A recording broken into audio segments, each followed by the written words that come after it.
I think I am visual now. Hello friends, मैं हूं प्रकाश। स्वागत करता हूं आपका आपके फेवरेट चैनल पर जिसका नाम है लर्न एट बेस्ट। फ्रेंड्स, हम शुरू करने जा रहे हैं क्लास 10 के साइंस का केमिस्ट्री का सीरीज, जिसमें हम लोग केमिस्ट्री के चैप्टर फर्स्ट से लेकर के चैप्टर 6 तक कोर्सेज को कंप्लीट नोट्स के साथ, हैंड रिटन नोट्स के साथ पूरा करेंगे और साथ ही साथ उसके हर चैप्टर के एक्सरसाइजेज को भी पूरा करेंगे। तो बढ़ते हैं इस वीडियो में आगे। और मैंने यहाँ पे हैंड रिटन नोट्स आपके लिए लाया है, जो आपके लिए काफ़ी बेनिफिशियल होगा। आप इससे नोट्स तैयार भी कर सकते हो और विद एक्सप्लेनेशन मैं एक्सप्लेन तो कर ही दूंगा। तो स्टार्ट करते हैं फर्स्ट चैप्टर के साथ। फर्स्ट चैप्टर का नाम है केमिकल रिएक्शंस एंड इक्वेशंस, यानी रासायनिक अभिक्रिया और समीकरण। रासायनिक अभिक्रिया क्या है और रासायनिक समीकरण कैसे लिखे जाते हैं, ये सीखने वाले हैं। तो रासायनिक अभिक्रिया क्या होती है, उसे सीखने से पहले हम लोग ये जानेंगे कि रासायनिक परिवर्तन क्या होते हैं। हम लोग अपने आसपास बहुत कुछ बदलाव दिन प्रतिदिन देखते रहते हैं। हर दिन कुछ ना कुछ बदलाव हर वस्तु में, हर चीज में आता है। आप देखते हैं कि खाना जो पका हुआ खाना होता है, वह 2 घंटे बाद, 2 दिन बाद उसमें क्या चेंजेज आ जाते हैं। पहले खाना ताज़ा होता है, फ्रेश होता है, गर्म होता है। 2 घंटे बाद वो ठंडा हो जाता है, 2 दिन बाद वो बासी हो जाता है। तो इस तरीके से हम लोग परिवर्तन देखते रहते हैं कि परिवर्तन हमारे चारों तरफ होते रहता है। आप देखते होंगे छोटा जानवर का बच्चा बड़ा होकर के वयस्क जानवर बन जाता है, तो उसमें भी परिवर्तन होता है। शरीर में, मनुष्य के शरीर में भी आमूल चूल परिवर्तन होते हैं। बचपन से लेकर के बुढ़ापे तक बहुत सारे परिवर्तन होते हैं। तो हर वस्तु में परिवर्तन होता है और हर तरीके का परिवर्तन, अलग अलग प्रकार के परिवर्तन होते हैं। तो परिवर्तन को वाइडली हम लोग 2 टाइप्स में बांटे हैं। एक भौतिक परिवर्तन, एक हमारा होगा भौतिक परिवर्तन, और दूसरा होगा रासायनिक परिवर्तन। ये देख सकते हैं आप, भौतिक परिवर्तन यानी फिजिकल चेंज। फिजिकल चेंज किसे कहेंगे? तो फिजिकल चेंज का मतलब है ऐसे परिवर्तन से जो उत्क्रमणीय होते हैं, यानी रिवर्सिबल होते हैं। ऐसे चेंजेस जो वापस पहले की कंडीशन में लाए जा सकते हैं, वो कहलाता है फिजिकल चेंज। जैसे जल का जमना, यानी कि पानी का द्रव की अवस्था से ठोस की अवस्था में बदलना। पानी जब द्रव की अवस्था से ठोस में बदल जाता है, तो ठोस से पिघला करके वापस उसे द्रव की अवस्था में लाया जा सकता है। यानी पानी का ठोस में बदलना, द्रव से ठोस में बदलना, ये एक भौतिक परिवर्तन है, क्योंकि ये रिवर्सिबल है। ये वापस से पहले की कंडीशन में लाया जा सकता है। वहीं हम बात करें रासायनिक परिवर्तन की, तो रासायनिक परिवर्तन ठीक भौतिक परिवर्तन का उल्टा होता है। रासायनिक परिवर्तन ऐसा परिवर्तन होता है जो अनुत्क्रमणीय होता है, इरिवर्सिबल होता है। मतलब ऐसे परिवर्तन जो वापस पहले की कंडीशन में ना लाए जा सके, उसे रासायनिक परिवर्तन कहेंगे, क्योंकि वो इरिवर्सिबल परिवर्तन होते हैं। जैसे यहाँ पे एक एग्जांपल दिया हुआ है, लोहे पर जंग लगना, रस्टिंग ऑफ आयरन। आपने देखा होगा, लोहे के आपके घर में दरवाजे हो सकते हैं, या खिड़कियां हो सकती हैं, या कोई और वस्तु जैसे चापाकल वगैरह हो सकता है।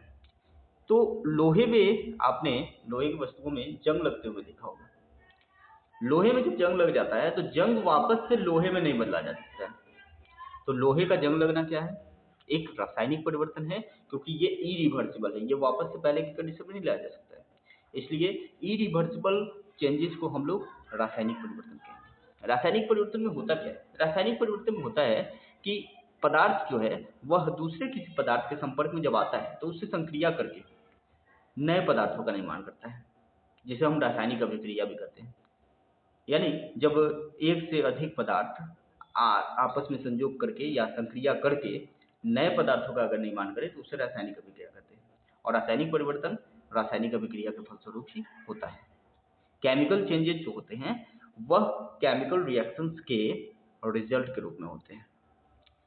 केमिकल रिएक्शन क्या होता है, उसे समझ गए? केमिकल रिएक्शन मतलब जब दो या दो से अधिक पदार्थ एक दूसरे के संपर्क में आकर के, एक दूसरे से संक्रिया करके नए पदार्थों का निर्माण करें, तो उसे केमिकल रिएक्शन यानी रासायनिक अभिक्रिया कहते हैं। रासायनिक परिवर्तन में होता क्या है? पदार्थ पूर्णतः परिवर्तित हो जाते हैं, उसकी गुण व्यवहार जो पुराने पदार्थ थे जिनसे वो बने हैं नए पदार्थ, उसके गुण में काफ़ी डिफरेंस होता है, काफ़ी अंतर होता है। तो रासायनिक परिवर्तन रासायनिक अभिक्रिया का स्वरूप होता है। अब रासायनिक अभिक्रिया के दौरान क्या क्या होते हैं, मतलब रासायनिक अभिक्रिया के दौरान क्या क्या परिवर्तन आपको देखने को मिल सकते हैं, वो हम देखते हैं। देखिए, रासायनिक परिवर्तन के दौरान निम्नलिखित परिवर्तन हो सकते हैं। एक तो अवस्था में परिवर्तन हो सकता है। अवस्था में परिवर्तन मैंने जैसे बताया कि अ, दूध से दही बनना। दूध से जब दही बनेगा तो दूध का दही में बदलना एक रासायनिक परिवर्तन है, क्योंकि दही से वापस दूध नहीं बनाया जा सकता है और दही का गुण दूध के गुण से अलग होता है। दही का स्वाद दूध के स्वाद से अलग होता है, दही खट्टा होता है। दही की अवस्था दूध की अवस्था से थोड़ी अलग होती है। दूध की अवस्था क्या होती है? Liquid state. दूध लिक्विड स्टेट में होता है, यानी कि द्रव की अवस्था में होता है, जबकि दही सेमी लिक्विड, सेमी सॉलिड बोल सकते हैं, सेमी सॉलिड अवस्था में होता है। तो अवस्था में तो परिवर्तन होता है। रासायनिक परिवर्तन में क्या होगा? अवस्था में परिवर्तन आपको देखने को मिल सकता है, साथ ही साथ वस्तु के रंग में, पदार्थ के रंग में परिवर्तन या स्वाद में परिवर्तन आपको देखने को मिल सकता है। उसके गंध में परिवर्तन, उसके स्मेल में परिवर्तन भी देखने को मिल सकता है। इसके अलावा आपको गैसों का निष्कर्षण देखने को मिल सकता है कि रासायनिक अभिक्रिया अगर कोई होती है तो उसमें गैस भी निकल सकते हैं, गैस का उत्सर्जन भी हो सकता है। साथ ही साथ पदार्थों के तापमान में भी परिवर्तन हो सकता है। आपने कैल्शियम ऑक्साइड यानी कि बिना बुझा चूना, जिसे पुताई करते हैं ना, दीवारों की पुताई करते हैं, तो उसके लिए बिना बुझा चूना यानी कैल्शियम ऑक्साइड लेकर आते हैं और उसको हम लोग पानी में डाल देते हैं फुलाने के लिए। जब पानी में ये फूल जाता है और कैल्शियम हाइड्रोक्साइड बन जाता है, तो क्या होता है कि पानी का तापमान बढ़ जाता है।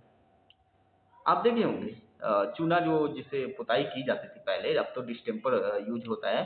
चूना जो कैल्शियम ऑक्साइड जिसको कहते हैं रासायनिक भाषा में, तो उसको जब पानी में डाला जाता है तो बुलबुले छोड़ने लगता है और खौलने लगता है और पानी का तापमान बढ़ जाता है। तो तापमान में भी परिवर्तन हो सकता है ये रासायनिक परिवर्तन में।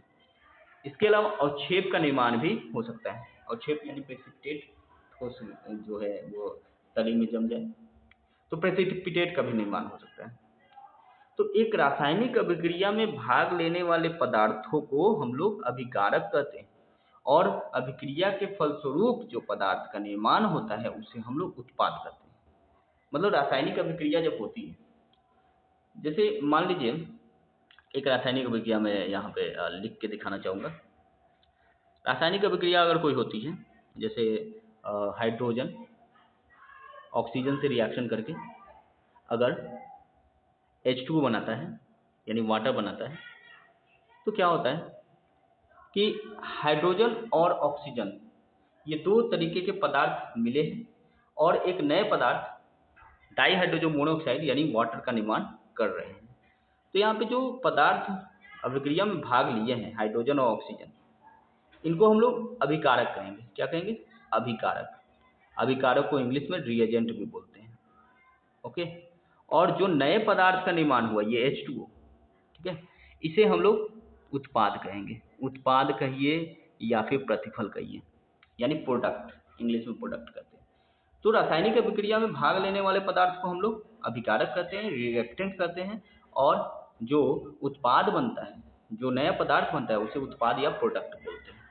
ओके, तो बढ़ते हैं आगे क्यों। रासायनिक अभिक्रिया में अब हम लोग देखेंगे कि रासायनिक समीकरण क्या होता है। रासायनिक समीकरण किसे कहेंगे? देखिए, रासायनिक समीकरण रासायनिक अभिक्रिया का सांकेतिक प्रदर्शन होता है। यानी रासायनिक अभिक्रिया को ही हम लोग संकेतों के रूप में जब प्रदर्शित करते हैं तो उसे रासायनिक समीकरण कहा जाता है। रासायनिक समीकरण में सूत्रों और संकेतों का प्रयोग करके रासायनिक अभिक्रिया को संक्षिप्त रूप में लिखा जाता है। सूत्रों का और संकेतों का प्रयोग करके संक्षिप्त रूप में रासायनिक अभिक्रिया को लिखा जाता है। इसे ही रासायनिक समीकरण कहा जाता है। ओके, रासायनिक समीकरण आप देख सकते हैं, उदाहरण के लिए यहाँ पे दिखाया गया है। जैसे एग्जाम्पल के लिए, मीथेन और ऑक्सीजन की अभिक्रिया के फलस्वरूप कार्बन डाइऑक्साइड तथा जल का निर्माण होता है। ये एक अभिक्रिया हो गई कि मीथेन और ऑक्सीजन अभिक्रिया करते हैं और कार्बन डाइऑक्साइड और जल का निर्माण करते हैं।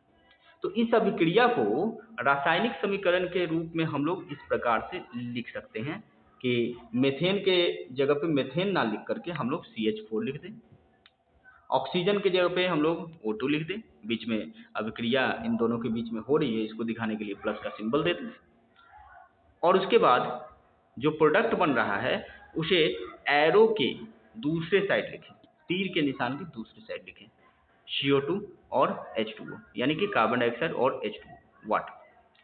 तो यहाँ पे हम लोग मीथेन के लिए CH4 लिखें, ऑक्सीजन के लिए O2 लिखें, कार्बन डाइऑक्साइड के लिए CO2 और वाटर के लिए H2O लिखें, बीच में तीर के निशान का प्रयोग किए। तो यहाँ पे सूत्रों, रासायनिक सूत्रों और समीकरणों का संकेतों का प्रयोग हो रहा है, इसे हम लोग रासायनिक समीकरण कहेंगे, जो हम लोगों ने इस अभिक्रिया को संक्षिप्त रूप में शॉर्टकट में लिख दिया। अगर पूरी भाषा में लिखें तो पूरे भाषा में लिखने में ये लंबा लाइन लग रहा है। मीथेन और ऑक्सीजन की अभिक्रिया के स्वरूप कार्बन डाइऑक्साइड और जल का निर्माण होता है, लेकिन उसे संक्षिप्त रूप में हम लोग शॉर्टकट में हम लोग सिर्फ एक लाइन में कंप्लीट कर दिए हैं, और ये रासायनिक समीकरण हमें कुछ ज़्यादा ही इंफॉर्मेशन देता है जो हम लोग उन 2 लाइनों से नहीं गेन कर सकते हैं। इस एक लाइन में बहुत सारे इंफॉर्मेशन हमको मिलते हैं। एक तो ये पता चल पाता है हम लोगों को तीर के निशान को देखते हुए कि अभिक्रिया की दिशा किस ओर है, यानी अभिकारक कौन है और उत्पाद कौन है। तीर के निशान के पहले, तीर के निशान के बाएं साइड में जो पदार्थ रहते हैं उन्हें हम लोग अभिकारक कहेंगे, रिएक्टेंट्स कहेंगे, और तीर के निशान के दाहिने, तीर का जो ये हेड है, हेड के दाहिने जो भी पदार्थ रहेंगे, हेड के बाद जो भी पदार्थ रहेंगे वो कहलाएंगे उत्पाद।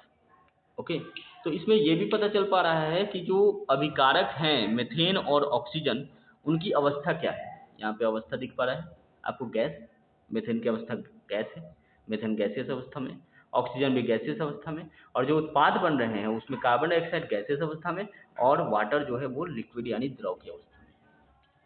तो हम लोगों को रासायनिक समीकरण से संक्षिप्त रूप में बहुत सारे इन्फॉर्मेशन मिल पाते हैं, इसीलिए रासायनिक अभिक्रिया को कभी भी रासायनिक समीकरण के द्वारा दिखाया जाता है, जिससे कि कम लिख करके हम लोग ज़्यादा कम समय में अपना श्रम और मेहनत और समय दोनों बचा सकते हैं। इसलिए रासायनिक समीकरण का प्रयोग किया जाता है रासायनिक अभिक्रिया को दिखाने के लिए। अब रासायनिक समीकरण जो होते हैं वह भी अलग अलग प्रकार के हो सकते हैं, जैसे शब्द समीकरण हो सकता है। शब्द समीकरण किसे कहेंगे? रासायनिक अभिक्रिया का ऐसा प्रदर्शन जिसमें अभिकारक और उत्पादों के शब्द नाम को तीर के दोनों तरफ लिखा जाता है, उसे शब्द समीकरण कहते हैं। जैसे मैग्नीशियम को हमने शब्द नाम, मैग्नीशियम का शब्द नाम मैग्नीशियम लिख दिया, ऑक्सीजन का हमने नाम ऑक्सीजन लिख दिया, बीच में प्लस का साइन दिया, एरो का सिंबल दिया, और उसके बाद मैग्नीशियम ऑक्साइड बनता है ये दिखा दिया मैग्नीशियम ऑक्साइड लिख करके। तो जब हमने समीकरण को लिखने के लिए शब्दों का प्रयोग किया तो इसे शब्द समीकरण कहते हैं। इसके बाद हम लोग देखते हैं ढांचा समीकरण क्या होता है। ढांचा समीकरण रासायनिक अभिक्रिया का ऐसा प्रदर्शन जिसमें अभिकारक और उत्पाद के सूत्रों और संकेतों को तीर के दोनों तरफ लिखा जाता है, उसे ढांचा समीकरण कहते हैं। जैसे यहाँ पे लिखा गया है, जैसे मैग्नीशियम और ऑक्सीजन रिएक्शन करके मैग्नीशियम ऑक्साइड बना रहे हैं, इसको दिखाने के लिए अगर हम लोग मैग्नीशियम का रासायनिक सूत्र Mg लिखें और ऑक्सीजन का रासायनिक सूत्र O2 लिखें और मैग्नीशियम ऑक्साइड का रासायनिक सूत्र MgO लिखें और बीच में तीर का चिन्ह दें और इसे हम लोग जो है समीकरण को दिखाएं, तो ये कहलाएगा ढांचा समीकरण यानी स्केलेटल इक्वेशन। स्केलेटल इक्वेशन जो होता है यानी ढांचा समीकरण जो होता है वह द्रव्यमान के संरक्षण के नियम का सदैव पालन नहीं करता है। द्रव्यमान के संरक्षण का नियम क्या है? देखिए, द्रव्यमान का संरक्षण का नियम जो है वो ये कहता है कि पदार्थ जो होते हैं ना तो नए पदार्थों का निर्माण होता है और ना ही पुराने पदार्थ खत्म होते हैं। ना तो पुराने पदार्थ खत्म होते हैं ना ही नए पदार्थ बनते हैं। पदार्थों का केवल रूप चेंज होता है। ये द्रव्यमान संरक्षण का नियम कहता है कि द्रव्यमान ना तो नष्ट होते हैं और ना ही उत्पादित होते हैं, ना ही सृजित होते हैं। द्रव्यमान ना तो नष्ट होते हैं ना तो सृजित होते हैं, केवल रूप चेंज होता है। तो द्रव्यमान के संरक्षण के नियम के अनुसार अगर हम लोगों के पास रिएक्टेंट यानी अभिकारक अगर 100 ग्राम है तो फिर उत्पाद भी 100 ग्राम बनना चाहिए। तो ढांचा समीकरण जो होता है वह केवल ये बताता है, ढांचा समीकरण केवल ये बताता है कि अभिकारक में कौन से दो पदार्थ या दो से अधिक पदार्थ ने भाग लिया और उत्पाद में कौन कौन से नए पदार्थ बने, ये बताता है। कितने मोल कितने मोल अभिकारक ने भाग लिया और कितना मोल उत्पाद बना, ये नहीं बताता है। यहाँ पे देख सकते हैं आप, यहाँ पे इस समीकरण में आप देख सकते हैं कि मैग्नीशियम जो है वह 1 मोल है और ऑक्सीजन 1 मोल है और मैग्नीशियम ऑक्साइड 1 मोल बन रहा है। तो इस समीकरण को अगर आप देखेंगे तो आप पाएंगे कि एक मैग्नीशियम, केवल एक मैग्नीशियम रिएक्टेंट की तरफ है, रिएक्टेंट के साइड यानी अभिकारक के साइड केवल एक मैग्नीशियम, जबकि रिएक्टेंट की साइड यानी अभिकारक की साइड 2 ऑक्सीजन है। और उत्पाद के साइड आप देख सकते हैं कि मैग्नीशियम एक ही है लेकिन ऑक्सीजन भी एक है। तो यहाँ पे दोनों ही तरफ, तीर के दोनों ही तरफ अलग अलग तत्वों के परमाणु हैं शामिल, उनकी परमाणु संख्या बराबर नहीं है। मैग्नीशियम बाएं साइड में, तीर के बाएं साइड में अगर मैग्नीशियम देखें तो 1 है और दाहिने भी 1 है, तो मैग्नीशियम तो बराबर है। लेकिन ऑक्सीजन तीर के बाएं साइड में 2 है, जबकि तीर के दाहिने साइड में देखिए तो सिर्फ 1 है। तो यहाँ पे ऑक्सीजन बराबर नहीं है दोनों तरफ। तो ढांचा समीकरण में क्या होगा कि द्रव्यमान संरक्षण के नियम का ढांचा समीकरण जो है हमेशा पालन नहीं करता है, क्योंकि ढांचा समीकरण सिर्फ ये बताता है कि कौन कौन से अभिकारक ने भाग लिया और कौन कौन से नए पदार्थों का यानी उत्पादों का निर्माण हुआ। द्रव्यमान संरक्षण के नियम का पालन करने के लिए जो समीकरण लिखा जाएगा वह होगा संतुलित समीकरण यानी बैलेंस्ड इक्वेशन। देखिए बैलेंस्ड इक्वेशन क्या होता है यानी संतुलित समीकरण क्या होता है। रासायनिक अभिक्रिया का ऐसा प्रदर्शन जिसमें अभिकारक व उत्पादों के संकेतों और सूत्रों को तीर के दोनों तरफ लिखा जाता है तथा तीर के दोनों ही तरफ अभिक्रिया में जो शामिल तत्व हैं, अलग अलग तत्व हैं, उनकी परमाणु की संख्या बराबर होती है, तो उसे हम लोग कहेंगे संतुलित समीकरण। जैसे एग्जाम्पल के लिए आप देख सकते हैं, अभी जो हमने ऊपर के अभिक्रिया में देखा कि मैग्नीशियम और ऑक्सीजन मिलकर के मैग्नीशियम ऑक्साइड बनाए, तो उसका जो संतुलित रूप है वो ये है 2Mg प्लस O2 और मिलकर के बनाएंगे 2MgO। अभिकारक की तरह आप देख सकते हैं Mg और ऑक्सीजन, मैग्नीशियम 2 और ऑक्सीजन भी 2 यानी अनुपात 1:1। और उत्पाद की तरफ आप देख सकते हैं मैग्नीशियम भी 2 और ऑक्सीजन भी 2 यानी अनुपात 1:1। तो अब ये समीकरण जो है वो बिल्कुल संतुलित है, ये समीकरण बिल्कुल संतुलित है और ये द्रव्यमान के संरक्षण का नियम का पालन करेगा। बढ़ते हैं आगे की ओर। आगे हम देखते हैं कि एक संतुलित रासायनिक समीकरण जो होगा वह द्रव्यमान के संरक्षण के नियम का पालन करेगा। अब रासायनिक समीकरण, रासायनिक अभिक्रिया, रासायनिक समीकरण नहीं होना चाहिए यहाँ पे होना चाहिए रासायनिक अभिक्रिया। रासायनिक अभिक्रिया, एक सेकेंड,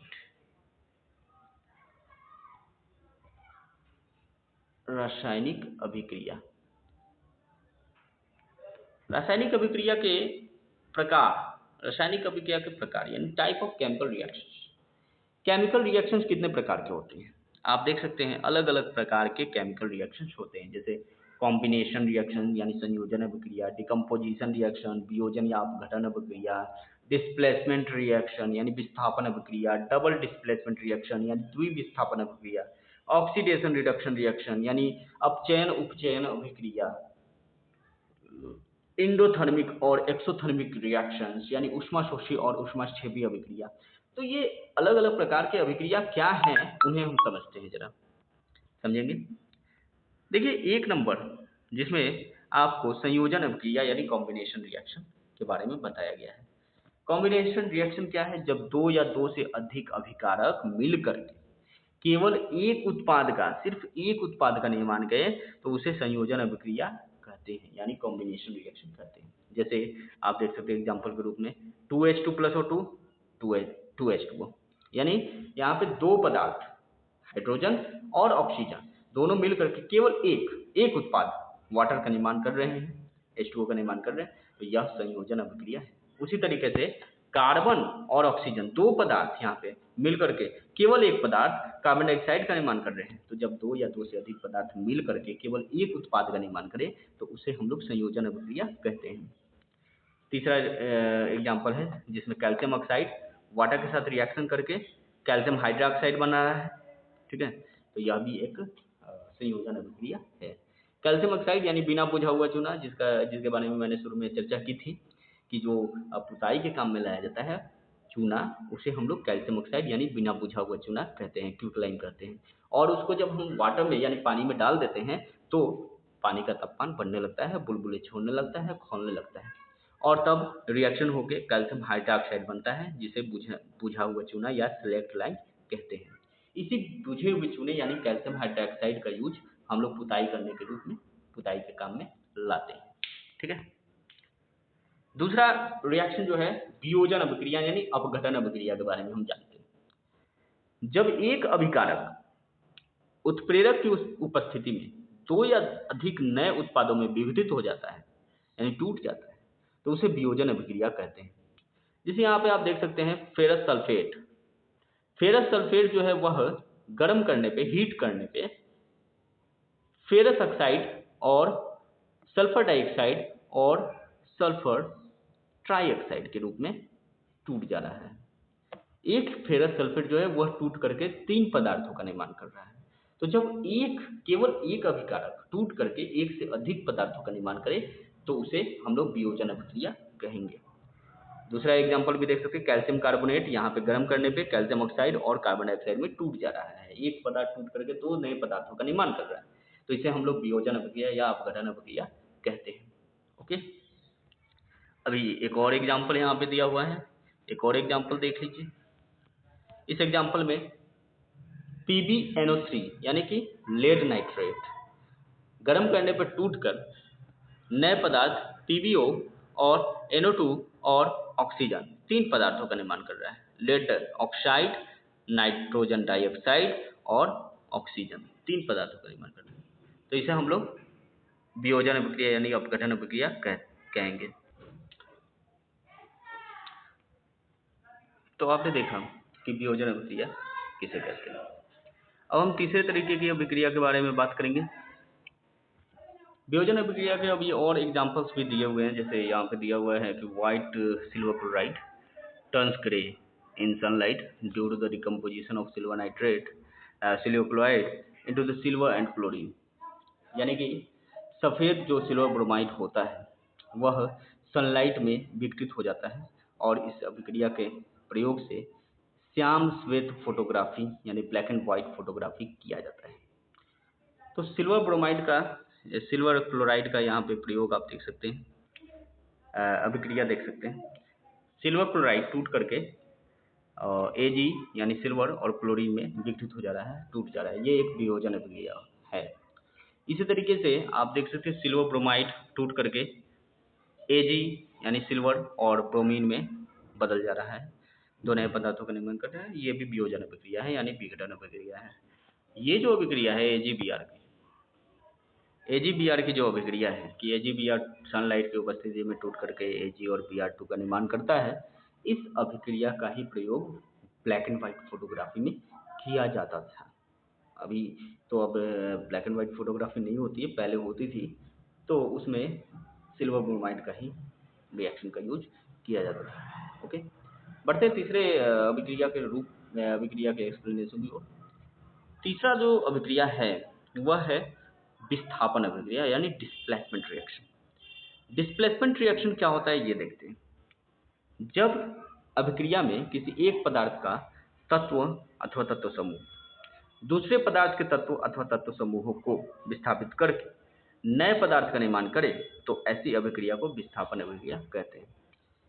समझते हैं क्या होता है कि जब दो पदार्थ एक दूसरे के संपर्क में आए और जो अधिक क्रियाशील तत्व है वह कम क्रियाशील तत्व को उस तत्व के यौगिक से अलग करके खुद उसके स्थान पर आ जाए और नए पदार्थ का निर्माण करे, तो उसे हम लोग विस्थापन अभिक्रिया इन डिस्प्लेसमेंट रिएक्शन कहते हैं। जैसे आप देख सकते हैं यहाँ पे एग्जाम्पल में दिया हुआ है, एग्जाम्पल में आप देख सकते हैं फेरस यहाँ पे कॉपर सल्फेट के संपर्क में आ रहा है। तो फेरस क्योंकि कॉपर से ज़्यादा रिएक्टिव है, लोहा तांबे से ज़्यादा रिएक्टिव होता है, तो फेरस जो है वो कॉपर सल्फेट, जो कि कॉपर का यौगिक है, कॉपर सल्फेट, उस कॉपर के यौगिक से यानी कॉपर सल्फेट से कॉपर को अलग कर दे रहा है। आप देख सकते हैं यहाँ पे कॉपर अलग हो गया और खुद खुद जो है कॉपर की जगह पे आ करके फेरस सल्फेट का निर्माण कर रहा है। ठीक है, तो ऐसी अभिक्रिया को जिसमें एक पदार्थ दूसरे पदार्थ के तत्व या तत्व समूहों को डिस्प्लेस कर दे यानी विस्थापित कर दे, तो उसे हम लोग विस्थापन अभिक्रिया यानी डिस्प्लेसमेंट रिएक्शन कहते हैं। डिस्प्लेसमेंट रिएक्शन का आप अदर एग्जांपल्स भी देख सकते हैं। देखिए, जिंक यहाँ पे कॉपर सल्फेट के साथ रिएक्शन कर रहा है और जिंक सल्फेट का निर्माण कर रहा है, कॉपर को विस्थापित कर दे रहा है। जिंक भी जो है वो कॉपर से ज़्यादा क्रियाशील है। इसी तरीके से लेड पीबी यहाँ पे कॉपर क्लोराइड के साथ अभिक्रिया करके कॉपर को डिस्प्लेस कर दे रहा है और लेड क्लोराइड का निर्माण कर रहा है। लेड भी जो है वो कॉपर से ज़्यादा क्रियाशील है। ओके, तो ऐसे रिएक्शंस में क्या होता है, विस्थापन अभिक्रिया में जो होता है वह विस्थापन करने वाला तत्व होता है वो विस्थापित होने वाले तत्व से अधिक क्रियाशील होता है। ओके, विस्थापन करने वाला जो तत्व होता है वह विस्थापित होने वाले तत्व से अधिक क्रियाशील होता है, और जो दोनों तत्व होते हैं वो लगभग समान प्रकृति के होते हैं, समान तरीके के सल्फेट या समान तरीके के यौगिक बनाते हैं। ओके,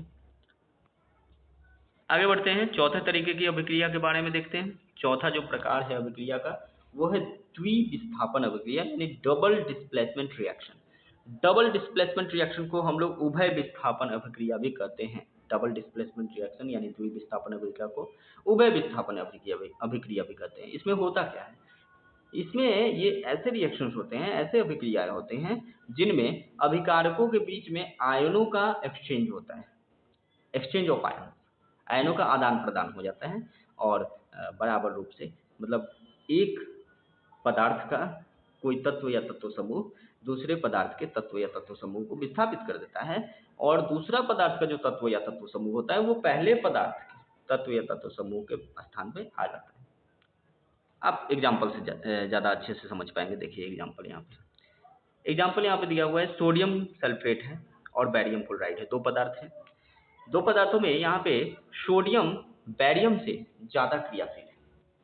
तो सोडियम जो है वह क्या करता है, बैरियम को उसके क्लोराइड से अलग कर देता है। बैरियम को वहाँ पे क्लोराइड से अलग कर दिया, बैरियम को अलग कर दिया। तो बैरियम जो है वह सोडियम के स्थान पे जाकर के नए पदार्थ का निर्माण करता है। ठीक है, आप देख सकते हैं सोडियम यहाँ पे बैरियम क्लोराइड की जगह पे आ जा रहा है तो सोडियम क्लोराइड बना देगा, और बैरियम जो है वो चला जाएगा सोडियम सल्फेट के जगह पे, सोडियम के जगह पे, तो वहाँ पे बैरियम सल्फेट बना देगा। ओके, तो यहाँ पे क्या होता है, आयनों का आदान प्रदान हो गया। मतलब सोडियम सल्फेट का जो सल्फेट है वह बैरियम ले लिया और बैरियम क्लोराइड का जो क्लोराइड आयन है उसे सोडियम ले लिया।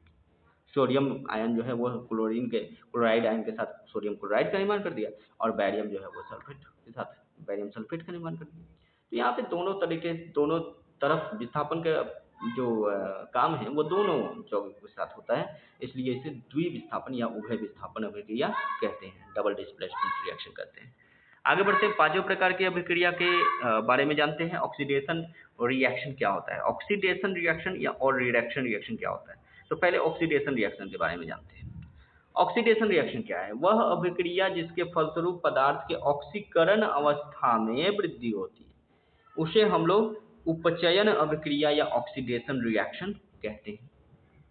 ओके, ऑक्सीडेशन स्टेट में वृद्धि होना मतलब, ऑक्सीडेशन स्टेट में वृद्धि होना मतलब देखिए समझते हैं। ऑक्सीडेशन स्टेट में वृद्धि का मतलब यहाँ पे देखिए, जैसे यहाँ पे एक अभिक्रिया है, कॉपर ऑक्सीजन के साथ रिएक्शन कर रहा है और कॉपर ऑक्साइड बना रहा है। तो इस अभिक्रिया में पहला जो तत्व है कॉपर, यहाँ पे कॉपर का ऑक्सीडेशन स्टेट है जीरो। कॉपर का ऑक्सीडेशन स्टेट क्या है, जीरो, क्योंकि कॉपर जो है वो ना तो कोई इलेक्ट्रॉन दूसरे किसी तत्व को दे रहा है और ना ही उससे ले रहा है। ऑक्सीडेशन स्टेट होता क्या है कि जितने इलेक्ट्रॉन्स कोई देता है किसी दूसरे तत्व के या दूसरे परमाणु को, जितना इलेक्ट्रॉन देता है या जितने इलेक्ट्रॉन लेता है, उसी की संख्या को हम लोग ऑक्सीडेशन स्टेट कहते हैं। तो यहाँ पे कॉपर तो अकेला है बेशक, तो कॉपर जो है वह ना तो किसी को कुछ इलेक्ट्रॉन दे रहा है और ना ही कुछ इलेक्ट्रॉन ले रहा है, तो इसका ऑक्सीडेशन स्टेट 0 है, शून्य है। दूसरा जो तत्व है ऑक्सीजन, ऑक्सीजन यहाँ पे O2 का निर्माण कर रहा है। दो ऑक्सीजन के मॉलिक्यूल जो है, जो दोनों ही बराबर इलेक्ट्रोनेगेटिविटी यानी विद्युत ऋणात्मकता, तो दोनों जो है इलेक्ट्रॉन खींचने की बराबर शक्ति रखते हैं, तो दोनों जो है इलेक्ट्रॉनों का शेयरिंग करेंगे। यहाँ पे ऑक्सीजन जो है दूसरे अपने साथी जो ऑक्सीजन का मॉलिक्यूल है उसको ना तो इलेक्ट्रॉन देगा और ना ही उससे इलेक्ट्रॉन लेगा। इलेक्ट्रॉन बीच में रखेंगे, साझा करेंगे, इलेक्ट्रॉन जो है उनका आदान प्रदान नहीं होगा। तो ऑक्सीजन भी जो है ना तो एक भी इलेक्ट्रॉन ले रहा है और ना ही एक इलेक्ट्रॉन दे रहा है, तो यहाँ पे ऑक्सीजन का भी ऑक्सीडेशन स्टेट 0 है। जबकि आप देख सकते हैं कि जो कंपाउंड बन रहा है, जो नए पदार्थ का निर्माण हो रहा है कॉपर ऑक्साइड का, उसमें ऑक्सीजन ज़्यादा इलेक्ट्रोनिगेटिविटी है, निगेटिव है। ऑक्सीजन जो है उसमें इलेक्ट्रॉन को खींचने की ज़्यादा पावर है कॉपर की अपेक्षा, तो कॉपर से 2 इलेक्ट्रॉन ऑक्सीजन ले लेगा और कॉपर ऑक्साइड का निर्माण करेगा। कॉपर ऑक्साइड का निर्माण होगा तो क्या होगा कि ऑक्सीजन जो है 2 इलेक्ट्रॉन ले लेगा और कॉपर जो है 2 इलेक्ट्रॉन दे देगा। तो कॉपर 2 इलेक्ट्रॉन दे देगा तो इस पर +2 का चार्ज हो जाएगा, यानी कॉपर की ऑक्सीडेशन स्टेट +2 हो जाएगी और ऑक्सीजन के -2। तो इस रिएक्शन में आप देख सकते हैं कॉपर का ऑक्सीडेशन स्टेट था 0, हो गया +2, इसका मतलब कि ऑक्सीडेशन स्टेट बढ़ गया। तो ऑक्सीडेशन स्टेट अगर बढ़ जाए, किसी तत्व का ऑक्सीडेशन स्टेट अगर अभिक्रिया के पश्चात बढ़ जाए, तो उस अभिक्रिया को हम लोग ऑक्सीकरण अभिक्रिया यानी ऑक्सीडेशन रिएक्शन कहते हैं। दूसरी तरफ आप जो है अपचयन अभिक्रिया यानी कि रिडक्शन रिएक्शन, अपचयन अभिक्रिया कह लीजिए या अवकरण अभिक्रिया कह लीजिए या रिडक्शन रिएक्शन, अगर उसको देखना चाहें तो वो बिल्कुल विपरीत है ऑक्सीकरण के। ऑक्सीकरण अभिक्रिया में क्या होता है, ऑक्सीडेशन स्टेट में वृद्धि होती है, तो अवकरण अभिक्रिया में ऑक्सीडेशन स्टेट में कमी होगी। यहाँ पे आप एग्जाम्पल से समझ सकते हैं। यहाँ पे दूसरा एग्जाम्पल देखिए, यहाँ कॉपर ऑक्साइड है। कॉपर ऑक्साइड का हमने ऑक्सीडेशन स्टेट समझा। कॉपर ऑक्साइड का ऑक्सीडेशन स्टेट +2 होता है, क्योंकि ऑक्सीजन को ये 2 इलेक्ट्रॉन दे देगा, ऑक्सीजन 2 इलेक्ट्रॉन ले लेगा, तो 2 इलेक्ट्रॉन दे देगा, तो कॉपर का ऑक्सीडेशन स्टेट यहाँ पे +2 है। जबकि हाइड्रोजन, हाइड्रोजन जो है वह बराबर इलेक्ट्रोनिगेटिविटी वाले जो 2 परमाणुओं से दोनों ही H हैं, ठीक है, तो H परमाणु से मिल करके बना है, तो दोनों इलेक्ट्रॉनों का साझा करेंगे। ना तो एक हाइड्रोजन दूसरे हाइड्रोजन से कैसे खींच सकता है, दोनों ही बराबर ताकतवर हैं, तो इलेक्ट्रॉनों को खींचने की शक्ति दोनों की बराबर है, तो फिर ये दोनों इलेक्ट्रॉन का साझा करेंगे। तो H2 का यहाँ पे ऑक्सीडेशन स्टेट 0 है। कॉपर ऑक्साइड का ऑक्सीडेशन स्टेट यहाँ पे +2 है, और आप रिएक्शन के बाद देख सकते हैं कि कॉपर बन रहा है, तो कॉपर जो है वो अकेला है, अब इसका ऑक्सीडेशन स्टेट 0 है, तो यहाँ पे कॉपर का ऑक्सीडेशन स्टेट +2 से घट के 0 हो गया। ऑक्सीडेशन स्टेट में कमी हो गई, 2 कम हो गया, ठीक है, तो कमी हो गई, तो यह कहलाएगा अवकरण अभिक्रिया। ओके, आई थिंक ऑक्सीकरण और अवकरण अभिक्रिया आपको क्लियर हो गया होगा। ऐसा रिएक्शन जिसमें ऑक्सीडेशन स्टेट तत्व का बढ़ जाए उसे ऑक्सीकरण रिएक्शन कहते हैं, और ऐसा रिएक्शन जिसमें ऑक्सीडेशन स्टेट घट जाए उसे अवकरण या रिडक्शन रिएक्शन कहते हैं।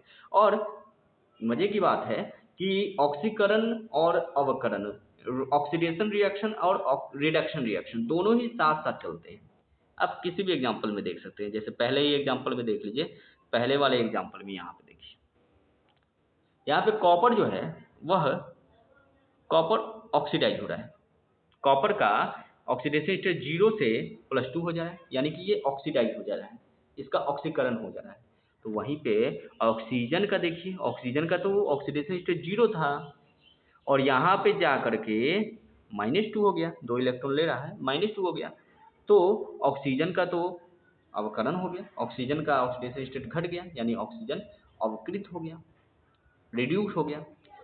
तो कॉपर जो है वो ऑक्सीडाइज हो रहा है और ऑक्सीजन रिड्यूस हो रहा है, तो दोनों ही रिएक्शन चल रहा है यहाँ पे, ऑक्सीडेशन और रिडक्शन दोनों साथ साथ चल रहे हैं। दूसरे भी एग्जांपल में आप देख सकते हो दोनों ही रिएक्शन साथ साथ में चल रहे हैं, इसीलिए ऑक्सीडेशन रिडक्शन दोनों साथ साथ जब चलते हैं तो ऐसे रिएक्शन को हम लोग रेडॉक्स रिएक्शन कहते हैं। तो रेडॉक्स रिएक्शन जो होता है, ऑक्सीडेशन और रिडक्शन हमेशा साथ साथ होते हैं और इसीलिए इसे रेडॉक्स रिएक्शन कहते हैं।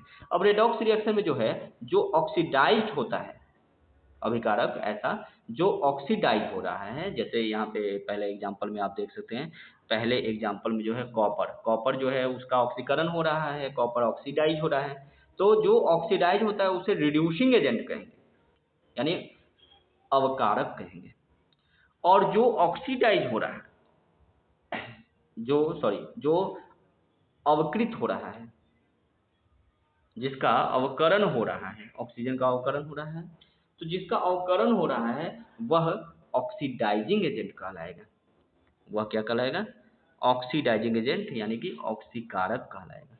ओके, जिसका अवकरण होगा वह ऑक्सीकारक, और जिसका ऑक्सीकरण होगा वह अवकारक कहलाता है। जिसका ऑक्सीडेशन होगा वह रिड्यूसिंग एजेंट, और जिसका रिडक्शन होगा वह ऑक्सीडाइजिंग एजेंट कहलाएगा। ओके, आई थिंक आपको क्लियर हो गया होगा कि ऑक्सीडाइजिंग एजेंट और रिड्यूसिंग एजेंट क्या होते हैं। अब छठे प्रकार की अभिक्रिया को हम लोग देख लेते हैं, समझ लेते हैं। छठे प्रकार का जो अभिक्रिया है वह ऊष्मा के उत्सर्जन पे आधारित है। ऊष्मा का कोई अभिक्रिया जिसमें ऊष्मा निकले तो उसे ऊष्माक्षेपी अभिक्रिया कहेंगे, यानी कि एक्सोथर्मिक रिएक्शन कहेंगे। और कोई अभिक्रिया जिसमें ऊष्मा देना पड़े, रिएक्शन कराने के लिए ऊष्मा देना पड़े, ऊष्मा कंज्यूम हो, तो उसे हम लोग ऊष्माशोषी अभिक्रिया यानी कि एंडोथर्मिक रिएक्शन कहेंगे। जैसे आप देख सकते हैं यहाँ पे रिएक्शन में, ये जो प्रकाश संश्लेषण की अभिक्रिया है, प्रकाश संश्लेषण की अभिक्रिया में कार्बन डाइऑक्साइड और वाटर रिएक्शन कर रहे हैं। तो कब कर पा रहे हैं? जब सूर्य की प्रकाश मिल पा रही है तब। यानी यहाँ पे जो है, यहाँ पे सनलाइट से ऊष्मा लग रही है, ऊष्मा का जरूरत पड़ रहा है, तो ऊष्मा यहाँ पे खपत हो रही है, ऊष्मा खर्च हो रही है रिएक्शन कराने के लिए। तो यह एक ऑक्सीकरण ऊष्माशोषी अभिक्रिया है। तो आपने देखा कि ये एक ऊष्माशोषी अभिक्रिया है, क्योंकि इसमें ऊष्मा लग रही है रिएक्शन कराने के लिए। दूसरा रिएक्शन आप देख सकते हैं, ये श्वसन की अभिक्रिया। श्वसन की अभिक्रिया में क्या हो रहा है? ग्लूकोज ऑक्सीजन के साथ रिएक्शन कर रहा है और कार्बन डाइऑक्साइड और वाटर में टूट रहा है। साथ ही साथ जो है ऊष्मा मुक्त हो रही है, एटीपी के फॉर्म में, एडिनोसाइन ट्राइफॉस्फेट के रूप में ऊर्जा मुक्त होती है। उसी ऊर्जा का तो यूज हम लोग विभिन्न कार्यों को करने में करते हैं। हमारा शरीर जो है, उस सेल के अंदर ये श्वसन होता है, सेल के अंदर रिएक्शन होता है श्वसन का, और उसी से हम लोगों को एनर्जी मिलती है। उस एनर्जी का यूज हम लोग विभिन्न कार्यों को करने में करते हैं। तो वो जो एनर्जी निकल रही है, तो एनर्जी अगर रिएक्शन में निकल रही है, ऊष्मा निकल रही है, तो फिर उसे ऊष्माक्षेपी अभिक्रिया, ऊष्माक्षेपी या एक्सोथर्मिक रिएक्शन कहते हैं।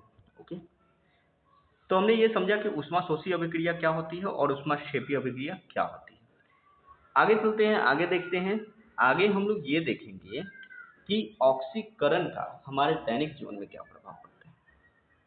देखिए, रेडॉक्स रिएक्शन जो होता है, इसमें ऑक्सीकरण और अवकरण होता है, तो उसका हमारे दैनिक जीवन पे भी प्रभाव है।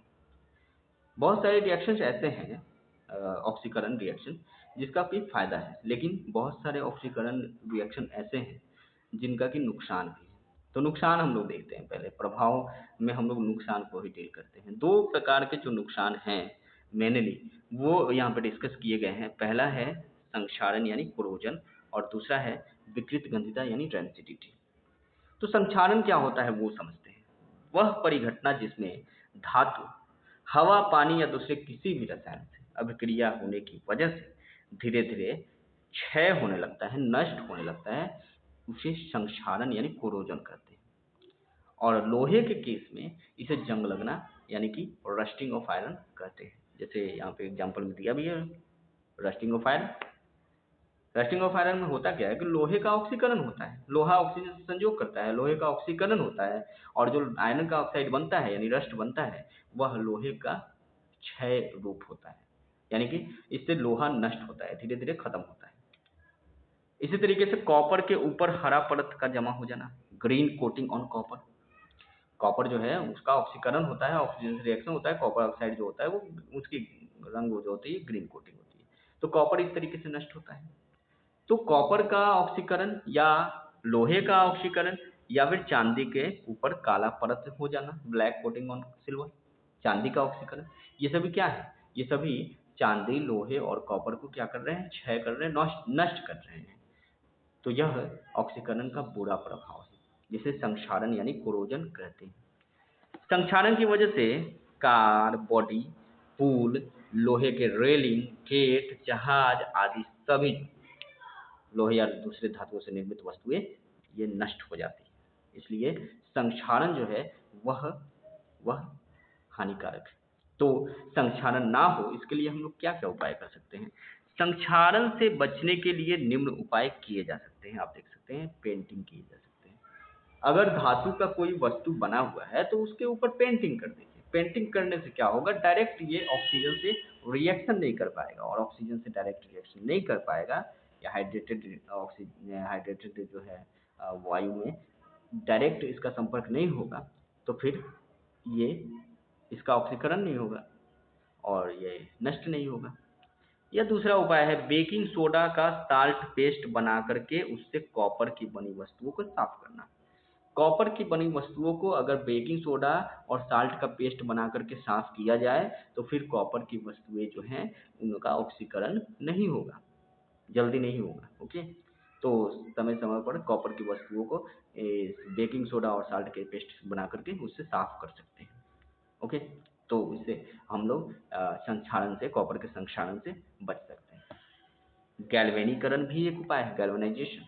लोहे के या अदर जो धातुएं हैं उनकी जो बनी वस्तुएं होती हैं उनका गैल्वेनाइजेशन कर देना, ये भी एक उपाय है। गैल्वेनाइजेशन में करते क्या है कि जिंक की कोटिंग कर देते हैं। ओके, तो इससे भी डायरेक्ट ऑक्सीजन से रिएक्शन से हम लोग इसको बचा सकते हैं और संक्षारण बच सकता है। ओके, अब समझते हैं कि विकृत गंधिता क्या होती है, यानी रेंसिडिटी क्या होती है। तो जिस तरीके से हमने देखा कि धातुओं का ऑक्सीकरण होने से धातु नष्ट होते हैं, वैसे ही खाद्य पदार्थ जब ऑक्सीजन से रिएक्शन करते हैं उनका ऑक्सीकरण होता है और वो नष्ट होते हैं, तो उसे हम लोग रेंसिडिटी यानी विकृत गंधिता कहते हैं। देखिए, खाद्य पदार्थों में उपस्थित वसा और तेल धीरे धीरे ऑक्सीकृत होकर के भोजन को खराब कर देते हैं। इस प्रक्रिया को विकृत गंधिता यानी रेंसिडिटी कहते हैं। रेंसिडिटी के कारण भोज्य पदार्थों के गंध और भोज्य पदार्थों के जो स्वाद होते हैं वह खराब हो जाते हैं और फिर खाने लायक नहीं रह जाते। रेंसिडिटी से बचाने के लिए हम लोग भोजन के साथ क्या क्या उपाय कर सकते हैं? हम लोग खाद्य पदार्थों को एयर टाइट कंटेनर में बंद करके रख सकते हैं, ऐसे कंटेनर में जिसमें कि हवा घुस ना सके। ठीक है, तो बाहरी हवा जब घुस नहीं पाएगा, नमी नहीं आ पाएगी, हवा नहीं आ पाएगी, तो फिर खाद्य पदार्थ जो है उसका ऑक्सीकरण नहीं होगा, धीरे होगा, कम होगा या नहीं होगा। तो इससे क्या होगा कि खाद्य पदार्थ ज़्यादा समय के लिए बन ताज़ा रहेगा, फ्रेश रहेगा। या दूसरा उपाय है कम तापमान पर हमें पके हुए भोजन को रख के भी विकृत गंधिता यानी रेसिडिटी से भोज्य पदार्थों को बचा सकते हैं। कम तापमान पर रखने से होगा क्या, कम तापमान पर ऑक्सीकरण धीरे होता है, कम तापमान पर ऑक्सीकरण की दर कम हो जाती है। ओके, तो इससे क्या होगा कि भोज्य पदार्थों का ऑक्सीकरण बहुत धीमे होगा और जिससे खाद्य पदार्थ जो है ज़्यादा समय तक टिक पाएगा। तीसरा उपाय है सूर्य के प्रकाश के सीधे संपर्क से भोजन को दूर रखना। सूर्य के प्रकाश के सीधे संपर्क में रख दीजिएगा, ऑक्सीकरण जल्दी हो जाएगा, और ऑक्सीकरण जल्दी हो जाएगा तो फिर भोजन जल्दी खराब हो जाएगा।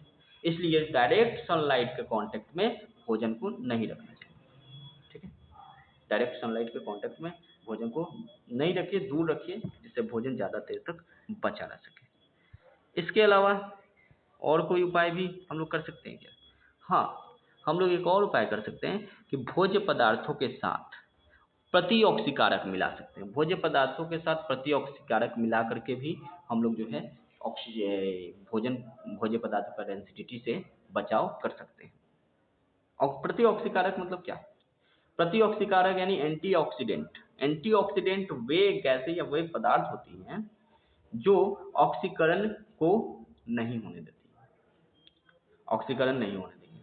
जैसे नाइट्रोजन गैस, अगर नाइट्रोजन गैस को आप चिप्स देखे होंगे, चिप्स खाए होंगे, कुरकुरे, चिप्स, लेज, इन सब के पैकेट में जो है, पैकेट खुला हुआ रहता है ना, तो उस पैकेट के अंदर में नाइट्रोजन गैस भरा होता है। नाइट्रोजन गैस अगर भर दिया जाएगा तो फिर ऑक्सीजन को रहने के लिए जगह नहीं मिलेगी, मतलब उसमें ऑक्सीजन नहीं रहेगा, नाइट्रोजन रहेगा, तो भोज्य पदार्थ जो है वो ऑक्सीजन से रिएक्शन नहीं कर पाएंगे। क्योंकि उसमें तो नाइट्रोजन भरा हुआ है ना, तो नाइट्रोजन है तो नाइट्रोजन से ना रिएक्शन होगा, ऑक्सीजन से कहाँ से रिएक्शन होगा। तो ऑक्सीजन से डायरेक्ट रिएक्शन नहीं होगा, और इससे भोज्य पदार्थ जो है वो ज़्यादा देर तक के लिए सेफ, सुरक्षित, मतलब कि कह सकते हैं कि रेंसिडिटी से बच कर रह सकते हैं। आप देखे होंगे लेज, कुरकुरे, चिप्स, ये सब के पैकेट में जब तक रहता है, पैकेट जब तक खोलते नहीं हैं, ये फ्रेश बने रहते हैं बहुत दिन के लिए, बहुत दिन तक बिकते हैं। तो ये रहा पूरा चैप्टर, चैप्टर फर्स्ट, जिसमें हमने ये जाना कि केमिकल रिएक्शन क्या होता है, केमिकल इक्वेशंस क्या होते हैं, केमिकल रिएक्शन कितने टाइप्स के होते हैं, ये भी हमने जाना। हमने ये जाना कि वर्ड इक्वेशन, स्केलेटल इक्वेशन और बैलेंस्ड इक्वेशन, यानी शब्द समीकरण, ढांचा समीकरण और संतुलित समीकरण क्या होता है, ठीक है। और हमने ये भी जाना कि ऑक्सीडेशन का हमारे डेली लाइफ में क्या क्या बुरा इफेक्ट है, जो कि कोरोजन और एसिडिटी के मुख्य रूप से हमने चर्चा की। तो इस वीडियो का अंत हम यहीं पे करते हैं। अगले वीडियो में हम लोग इस चैप्टर का एक्सरसाइज करेंगे, ओके, क्वेश्चन आंसर पूरा डिस्कस करेंगे, जिससे आप लोगों का course with written notes complete हो पाएगा। अगर आपको हमारा ये रिटन नोट्स चाहिए तो आप हमें व्हाट्सएप कर सकते हैं। हमारा व्हाट्सएप नंबर है 9835871515, ओके। इस नंबर पे आप अगर व्हाट्सएप कर देते हैं तो मैं ये रिटन नोट्स आपको व्हाट्सएप पे प्रोवाइड कर दूंगा, अगर मेरे पास समय हुआ तो। वेल, मिलते हैं नेक्स्ट वीडियो में, तब तक के लिए टेक केयर।